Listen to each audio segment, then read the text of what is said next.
और नकली remdesivir injection मामले में सीजीएचएस नर्सिंग होम एसोसिएशन के बाद पश्चिम मध्य रेल प्रशासन ने भी रेल अस्पताल में गंभीर भर्ती अपने मरीजों को सिटी अस्पताल रेफर करने पर रोक लगा दी है।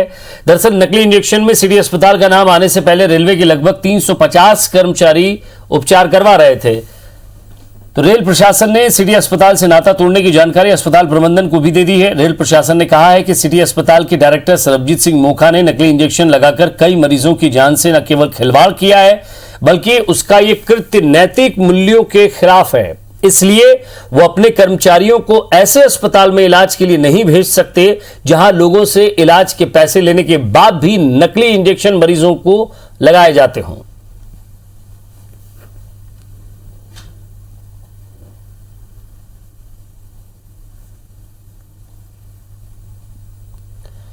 और ज्यादा बातचीत के लिए हमारे संवाददाता अभिषेक शर्मा जबलपुर से सीधे हमारे साथ लाइव जुड़ रहे हैं। अभिषेक, इसके बाद वैसे तो इस अस्पताल में रेफर करना बंद कर दिया गया था क्योंकि जो मैनेजमेंट था वो और सरकार से जब बातचीत हुई थी तो ये साफ कहा गया था कि अभी जितने मरीज भर्ती हैं वहां सिर्फ उन्हीं का ही इलाज चलेगा। लेकिन अब रेल प्रशासन के जितने मरीज भर्ती थे उन्होंने भी नाता तोड़ लिया। उनका कहना है कि हमारे जो मरीज पहले वहां थे हमें उनमें भी चेक करना होगा कि किसी कोई नकली इंजेक्शन तो नहीं लगा।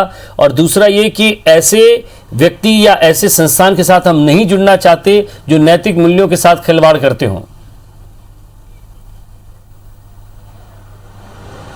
हाँ, देखिए विजय, जिस तरीके से नकली रेमडेसिविर इंजेक्शन का मामला बीते दिनों सामने आया था और इसमें सिटी हॉस्पिटल की संलिप्तता सामने पाई गई थी कि यहाँ पर भर्ती नकली जो मरीज हैं उनको नकली रेमडेसिविर इंजेक्शन लगाए जा रहे हैं। इसके बाद सीजीएचएस और मध्य प्रदेश नर्सिंग एसोसिएशन ने सिटी अस्पताल से नाता तोड़ा था। सीजीएचएस ने अपने जो लाभार्थी मरीज हैं उनको वहाँ पर इलाज पर रोक लगा दी थी। इसके बाद मध्य प्रदेश नर्सिंग एसोसिएशन ने अपनी मेंबरशिप अस्पताल से खत्म कर ली थी, उससे अपना नाता तोड़ लिया था। और अब पश्चिम मध्य रेलवे के रेलवे का जो अस्पताल है उसने अपनी रेलवे जो सिटी अस्पताल है उससे पूरी तरीके से नाता तोड़ लिया। उन्होंने सिटी अस्पताल को पत्र लिखकर कहा है कि अब वह आगे कभी भी अपने यहाँ से जो मरीज़ हैं वह सिटी अस्पताल रेफर नहीं करेंगे, अपने कर्मचारियों का इलाज सिटी अस्पताल में नहीं कराएंगे, क्योंकि अभी तक 350 से ज़्यादा जो मरीज़ हैं या जो कर्मचारी थे रेलवे के उनका इलाज सिटी अस्पताल में हो रहा था। ऐसे में पूरी तरीके से रेल प्रशासन ने भी रोक लगा दी। उनका कहना है कि जो नैतिक मूल्यों के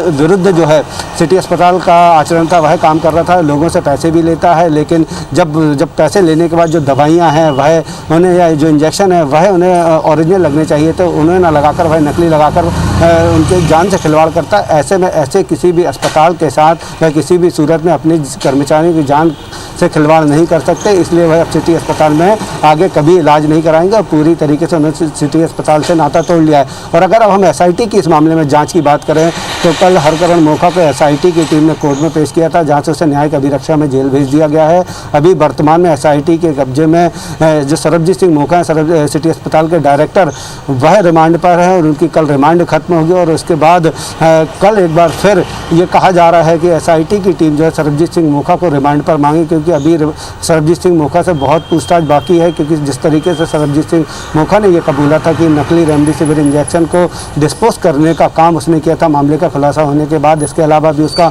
सरबजीत सिंह मोखा का जो मोबाइल है वह एसआईटी को नहीं मिला है। तो इन तमाम बातों को लेकर कल एसआईटी की टीम सरबजीत सिंह मोखा को जब कोर्ट में पेश करेगी तो वहाँ एक बार फिर सरबजीत सिंह की रिमांड एसआईटी मांगेगी। इसके अलावा नकली रेमडेसिविर मामले में एसआईटी सूत्रों के हवाले से ये खबर आई है कि एसआईटी की टीम ने रेमडेसिविर बनाने वाली कंपनी को एक पत्र लिखा और पत्र में ये मांग की है कि जो कंपनी के एक्सपर्ट हैं उन्हें जबलपुर भेजा जाए और वह इस नकली रेमडेसिविर इंजेक्शन की जो है जाँच करें, क्योंकि उस कंपनी का लेबल के अलावा कंपनी के नाम का इस्तेमाल इन नकली रेमडेसिविर इंजेक्शन में माफियाओं ने किया है। तो उनके पता करने के लिए कि वाकई में ये नकली थे और इसमें किस तरह के केमिकल का इस्तेमाल किया गया था, तो इसका पता लगाने के लिए कंपनी को एक पत्र लिखा है एसआईटी ने और मांग की है कि जो एक्सपर्ट हैं वह जबलपुर आए। और देखना ये होगा कि वह एक्सपर्ट कब आते हैं और इस मामले में इनकी क्या रिपोर्ट होती है। इसके अलावा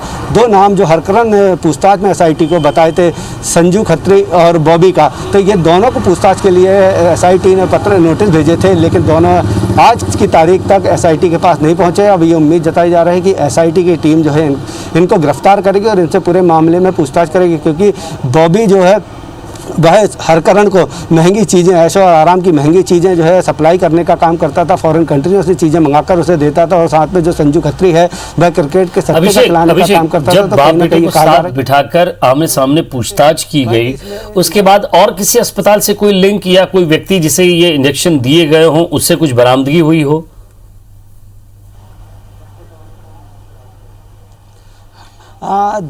देखिए, एसआईटी के जो अधिकारी हैं वह इस बात से इनकार कर रहे हैं कि जब हमने क्रॉस पूछताछ की थी बाप बेटे को सामने बैठाकर, ऐसे में उन्होंने किसी अस्पताल का नाम तो नहीं लिया है, लेकिन जो सूत्र कह रहे हैं कि इस मामले की जानकारी खुद हरकरण माफ़ कीजिएगा सरबजीत सिंह मोखा ने जो है कुछ लोगों को दी थी कि ये जो यहाँ उसके अस्पताल में जो है नकली रेमडेसिविर इंजेक्शन आए हुए हैं, उसने इंजेक्शन मंगाए हुए हैं। लेकिन वह लोग कौन है, अभी एसआईटी इस पूरे मामले में पर्दा डाली हुई है। एसआईटी सूत्रों का कहना है कि जल्द ही उन लोगों से पूछताछ करेंगे और उसके बाद अगर सरबजीत सिंह मोखा के आरोपों में दम है तो उन नामों को उजागर किया जाएगा। हो सकता एसआईटी के सूत्रों का कहना कि हो सकता है कि सरबजीत सिंह मोखा अपने को बचाने के लिए जो है अन्य दूसरे लोगों का नाम ले रहा है। लेकिन शुरुआती दौर पर यह कहा जा रहा था कि जबलपुर के अन्य भी अस्पताल हैं जिनमें नकली रेमडेसिविर इंजेक्शन खपाए गए हैं, लेकिन एसआईटी के अधिकारी बार बार इस बात को डिनाई कर रहे हैं। वह इस बात से इनकार कर रहे हैं कि अभी भी उन्हें जो अभी तक की जो जाँच हुई है, जो आरोपियों से पूछताछ हुई है, उसमें इस तरह के कोई साक्ष्य नहीं मिले कि जबलपुर के अन्य किसी अस्पताल में